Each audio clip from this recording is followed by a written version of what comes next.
I am many things. I'm a woman.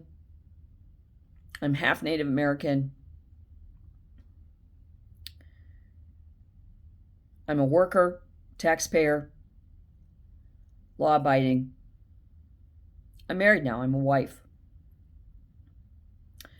I'm a mother to two fur babies, a guinea pig and a little bunny rabbit. I'm temperamental, passionate, not always dignified, outrageous sometimes, swear a lot, and many things. I am somewhat intelligent. But the one thing that I am that is most important to me and that I wake up every day and thank the universe, thank God for, is that I'm an American, that I was born an American in America. I feel a sense of relief and security when I see the American flag.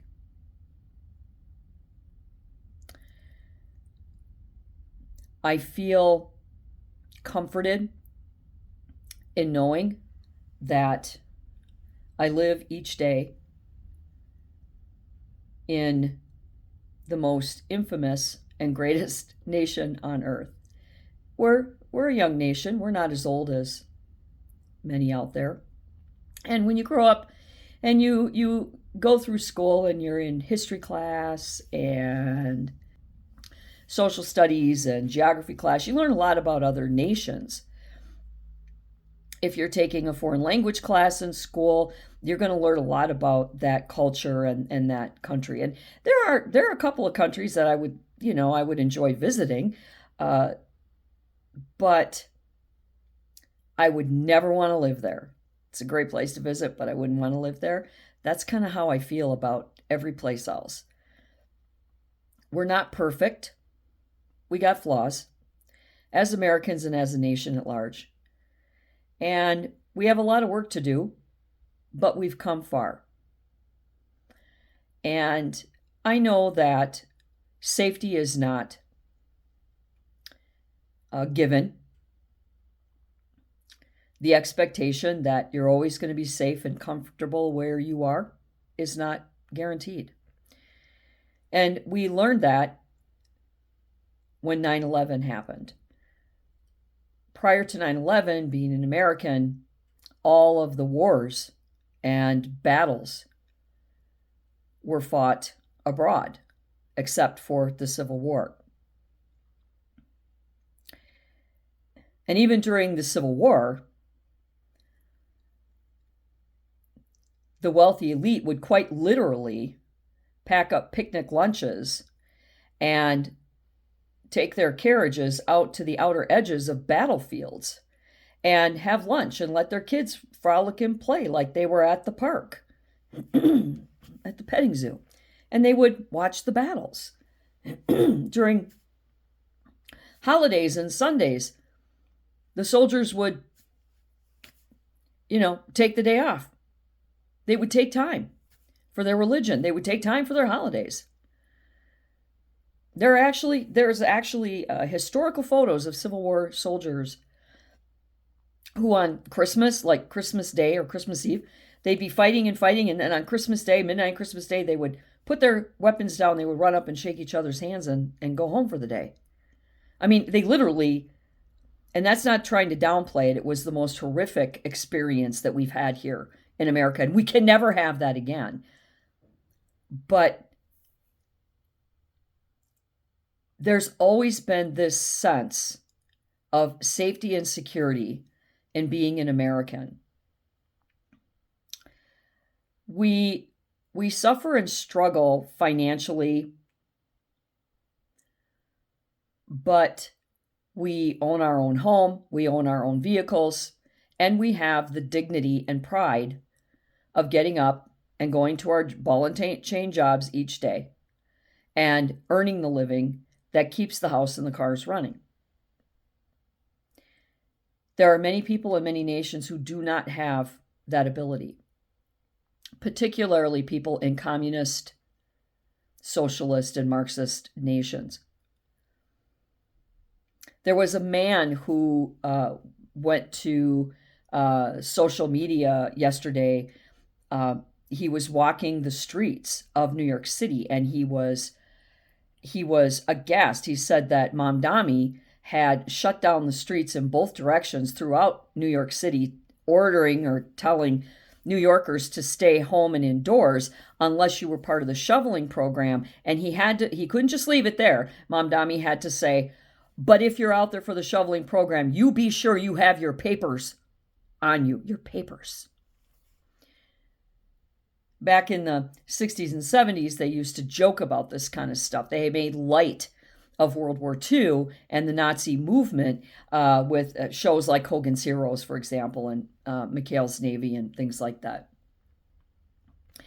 And in one of the shows, it was a comedy skit where one of the comedians was going after people, going, papers, papers, where's your papers? You must have your papers. And that's exactly what the Nazis did. Wherever you went, whenever you stepped outside your door, you were required to have papers proving your place of birth, your origin, and your identity at all times, because the Nazis would stop you on the street, just random people, and demand to see your papers. Your papers. See what you're about, why you're out there. And that's what these ICE riders were doing a couple of weeks ago in Minneapolis, which I mentioned in a previous video. These private citizens from not Minnesota were here, and they were actually physically stopping cars of private citizens living in Minneapolis, Minnesota, as they were driving to and from school and work and the grocery store and whatever. And they were demanding to see their IDs, and they were demanding to know where they were going and why they were out there and whatnot. And the police were called a couple of times to stop the blockades. And that was exactly what the Nazis did, the Nazi movements. So look it up. You'll find out for yourself. So I am very proud that I'm an American, but I'm also very relieved because I can come on social media and I can rant and rave and swear and carry on, whether I'm right or wrong, whether you like it or not. I have that ability because I'm a free American. I can get up and choose to work wherever I want because I'm a free American. I can drive the car that I want because I'm a free American. I can defend myself within the confines of my home because I'm a free American. And I choose to uphold the law by respecting the law of my land because I'm a free American. And I have the choice to be an entitled brat who thinks the rules don't apply, or I can be a lawful American and follow the rules. I can choose the religion in which I want to practice because I'm a free American. When you have sirens and music and crap going on in the city limits of New York and Minneapolis for Sharia law, you are stomping on the rights of other religions. That's what happens in states and nations where Sharia law runs. Their religion runs their rules their governments. We don't have that here. We have a government that respects your religion, whatever that may be.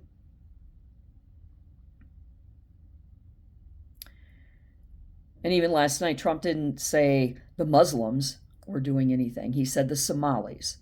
And I want that to be clear because I'm sure a lot of you would love to have heard him say Muslims so that you can say that he's racist or that he's anti-Muslim, which means he's violating the Constitution. I can see all of the stupid Dems and their stupid mindset. But they have a right to be stupid because they are free Americans. So you get my point. I wake up every day relieved that I woke up in America, that I can sleep at night knowing that I'm as safe as I could possibly be in my bed from any kind of intruder, as safe as I can be. I am proud that I'm an American. And if we get there and we find out that reincarnation's a real thing, I am not coming back unless I am an American. No negotiating there. Yeah. So, yeah. I am so grateful and thankful for our founding fathers and what they have created here. And if you knew anything about history, you would understand why they came here and why they said no taxation. They were done. They were done being taxed. They were done being fleeced. They were done being controlled by one maniac on a throne. And so they created the Constitution. And the freedoms and the amendments that we have are because of that Constitution. And yeah, you have the right to stomp on the Constitution. You have a right to be a commie if you want. You have a right to be anything you want. And you can only do that here in America because of those freedoms. So I'm grateful every day that I wake up an American citizen. I'm thankful, I'm grateful, I'm relieved. And when I see the American flag, I feel home. I feel safe.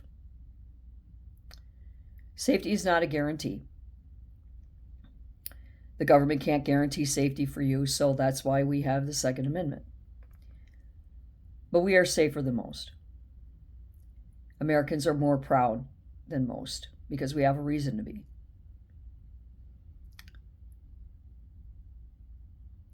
So if you can't stand with me and agree with me that you are proud and relieved that you're an American, that you wake up in America as an American each day, then maybe you need to get a passport and reconsider your residency. And until next time, do good and be good.